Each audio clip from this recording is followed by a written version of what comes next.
வர்ஷினி வந்துட்டு இங்கே தமிழ்கிட்ட வந்து மன்னிப்பு கேட்குறாங்க. இவ்வளோ நாள் உன்னை தப்பாக புரிஞ்சுக்கினேன். உன் கதை தெரிஞ்சதுக்கப்புறமா தான் ரொம்ப ஃபீல் பண்ணேன். சாரி தமிழ், உன்னை புரிஞ்சுக்காமல் போயிட்டேன். நீ எல்லாமே நல்லதுக்கு தான் பண்ணியிருக்கேன்னு சொல்லி பேசியிருக்காங்க. இதை வந்துட்டு நம்ம சிபி மேலேருந்து கேட்டு அதே சந்தோஷமாக ஒரு மாதிரி தமிழை பார்த்துட்ருக்காங்க. அப்புறமா மண்டபத்துக்கு போகிறதுக்காக எல்லா ஏற்பாடுமே பண்ணி வச்சுட்ருக்காங்க. எல்லாமே எடுத்து வச்சுட்ருக்காங்க. எல்லாம் பார்த்து அவங்க செய்கிறத பார்த்து சிபியே அசந்து போயிருக்கிறாரு. ஒரு பக்கம் கிளம்பலாமான்னு ஜானு கேட்க, எல்லாம் எடுத்து வச்சிட்டோமா, கிளம்பலாம், நீங்கள் போங்க, நான் வந்துட்டு சிபி இவங்களோட வந்துடுறேன், செய்து இவங்களோட. அதுக்கப்புறம் ஒரே நிமிஷம்னு சொல்லிட்டு கரெக்டாக வந்து சிபியோட அப்பாவை வீல் சேரில் தள்ளிக்கிட்டு வராங்க ஜானு, அதாவது தமிழ். அதை பார்த்தோன்னே எல்லாருமே ஷாக் ஆகிடுறாங்க. சரி, நானே இவரை மறந்துட்டேனேன்ற மாதிரி யோசிக்கிறாங்க.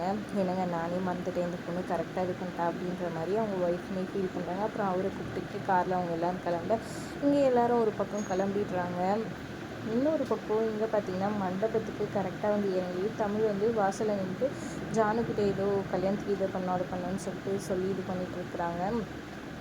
அப்போ கரெக்டாக அவங்க அப்பா அதே மண்டபத்துக்கு அந்த குளிக்கி தள்ளுவண்டி கடியில் வேலை செய்கிறவங்களோட சேர்ந்து இவரும் வராரு. வந்துட்டு மூட்டைங்கெல்லாம் இறக்கி வச்சிட்ருக்கிறாரு. இங்கே பார்த்தீங்கன்னா ஒரு பக்கம் இவங்க வந்துட்டு தமிழோட அம்மாவுக்கு வந்துட்டு அந்த அவங்க அம்மாவை நடிக்கிறவங்க வந்துட்டு பருதா குத்தி, இதை நீ போட்டுக்க, மண்டபத்தில் நீங்கள் எங்கே வேணால் இருந்துக்கலாம், சிபி தம்பி வந்தால் மட்டும் நம்ம மாற்றிக்கலாம் அப்படின்ற மாதிரி பிளானிங்கோடு அவங்க பருதாவை கொடுக்குறாங்க. அவங்களும் போட்டுக்கிட்டு வராங்க. இங்கே தமிழோட அப்பா வந்துட்டு பேனரையே ஒரு மாதிரி பார்த்துட்ருக்கிறாரு யோசிச்சுக்கிட்டே.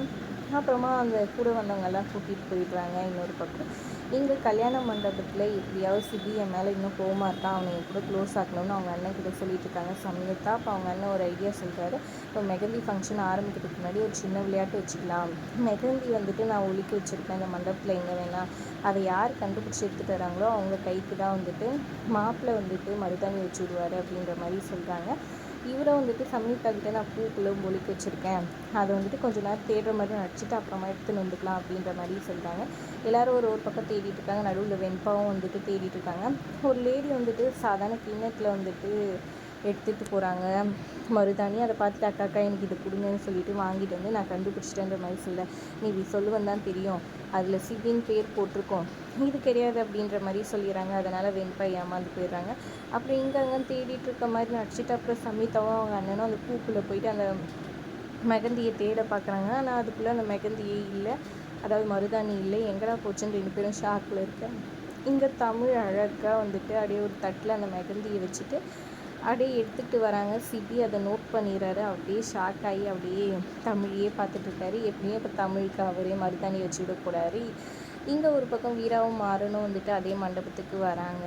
ஜானு வர சொல்லியிருப்பாங்க போலையே. பொறுத்து வந்து பார்க்கலாம் என்ன நடக்க போகுதுன்ட்டு. வீடியோ பிடிச்சிருந்தா லைக் பண்ணிக்கோங்க.